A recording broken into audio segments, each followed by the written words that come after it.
அல்ல குறையாத அட்சய பாத்திரமான அனைத்து இந்திய அண்ணா திராவிட முன்னேற்ற கழகத்தினுடைய கோடிக்கணக்கான தொண்டர்களின் மனக்குமுறலாக இந்த கருத்தை பதிவு செய்கின்றேன். 90% அண்ணா திராவிட முன்னேற்ற கழகத்தினுடைய தொண்டர்கள் தாவேக்காவில் இணைவதாக பல்வேறு கட்சிகளில் தாவி 10 வருடங்களிலே பல கட்சிகளுக்கு தாவி இன்றைக்கு முதலீடு செய்த அமைச்சராக அதிகார மையமாக விளங்குகிற அமைச்சர் கருத்து தெரிவித்துள்ளார். தமிழ்நாட்டில் கேட்க நாதி இல்லை என்ற நிலையிலே தான் அவர் தொடர்ந்து பேசி வருகிறார். உங்கள் கட்சியின் மீதும் தொண்டர்கள் மீதும் நிர்வாகிகள் மீதும் நீங்கள் நம்பிக்கை இழந்து விட்டீர்களா, அல்லது உங்கள் தலைவர் மீது நீங்கள் நம்பிக்கை இழந்து விட்டீர்களா? நாக்கை தொங்க போட்டுக்கொண்டு புரட்சித் தலைவர் எம்ஜிஆர், புரட்சித் தலைவர் அம்மா, புரட்சித் தலைவர் எடப்பாடியார் வழிவந்த தொண்டர்களை கட்சியிலே சேருங்கள் என்று பிச்சை எடுக்கின்ற மாதிரி கூவி கூவி அழைக்கிறீர்களே. இன்றைக்கு விஜயின் மக்கள் செல்வாக்கு கேள்விக்குறியாகியிருக்கிறதா, அல்லது அதை நிலைநிறுத்துவதற்காக அண்ணா திராவிட முன்னேற்ற கழகத்தில் தொண்டர்களிடத்திலே பிச்சை கேட்கிறீர்களா? விசுவாசமுள்ள தொண்டர்களை விலை பேச தொடர்ந்து முயற்சிக்கிறீர்களே. இது எந்த வகையிலே நியாயம், தர்மம்? இன்றைக்கு இதைக்கெல்லாம் விஜய் அவர்கள் தடை போடுவாரா, அல்லது தடையின்றி இந்த நாடகத்தை அரங்கேற்றுவதற்கு அனுமதிப்பாரா என்பதுதான் இன்றைய தொண்டர்களுடைய கேள்வியாக இருக்கின்றது. ஆகவே அண்ணா திராவிட முன்னேற்ற கழக விசுவாச தொண்டர்களை ஒரு நாளும் விலை பேச முடியாது என்பதற்கு பல்வேறு சான்றுகள் இருக்கிறது, வரலாறு இருக்கிறது. புரட்சித் தலைவர் எம்ஜிஆர், புரட்சித் தலைவர் தமிழ்வளசாமி, இதயதீபம் அம்மா அவர்கள் உருவாக்கிய அண்ணா திராவிட முன்னேற்ற கழகம் ஒரு சுயம்புவான இயக்கம். அதிகாரத்திற்காகவோ பதவி சுகத்திற்காகவோ உருவாக்கப்பட்ட இயக்கம் அல்ல. அது மாத்திரமல்ல, இந்த இயக்கத்தை உருவாக்கியவர் மனிதர் அல்ல, மனித புனிதர் புரட்சித் தலைவர் எம்ஜிஆர். அதிகார மமதியிலே அதிமுகவை குறைத்து மதிப்பிட்டவர்கள் அல்லது அதிமுகவை அழிக்க நினைத்தவர்கள் எல்லாம் தோற்று போயிருக்கிறார்கள். இதுதான் கடந்த கால வரலாறு. இப்போது புதிதாக அதிமுகவை அழிக்க தன் முழு வளத்தையும் அதிகாரத்தையும் செலவழித்து அதிகார ஆசை காட்டி வருகின்ற புதிய அதிகார மையத்தினுடைய அமைச்சர் அவர்கள் தொடர்ந்து இன்றைக்கு கூவி கூவி அழைப்பதை பார்த்தால் இந்த கன்றாவி காட்சிகளை எல்லாம் நாம் எப்படி கடந்து போவது என்பது தெரியவில்லை. நெஞ்சு பொறுக்கவில்லை. வேதனையிலே அண்ணா திராவிட முன்னேற்ற கழக தொண்டர்கள் உழந்து போயிருக்கிறார்கள், துவண்டு போயிருக்கிறார்கள் என்று நீங்கள் கற்பனை செய்கின்றீர்கள்.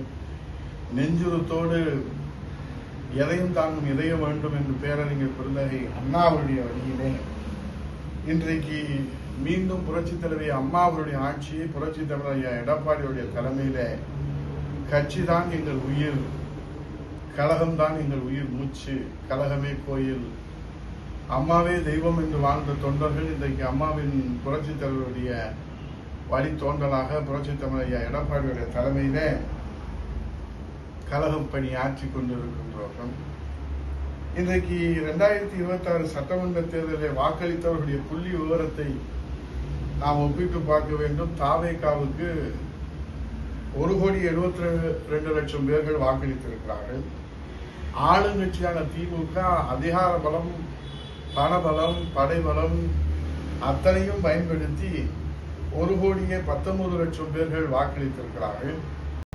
ஆனால் எதிர்கட்சியாக அம்மா இல்லாத நிலையிலும் புரட்சித் தலைவர் எம்ஜிஆர் அவர்களுடைய இல்லாத நிலையிலும் அவருடைய செல்வாக்கை நிலைநிறுத்துவதற்காக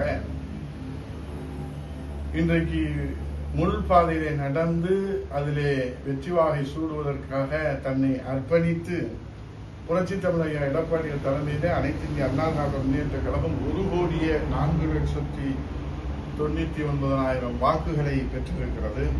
நாம் தமிழர் கட்சிக்கு 19,72,000 பேர்கள் வாக்களித்திருக்கிறார்கள்.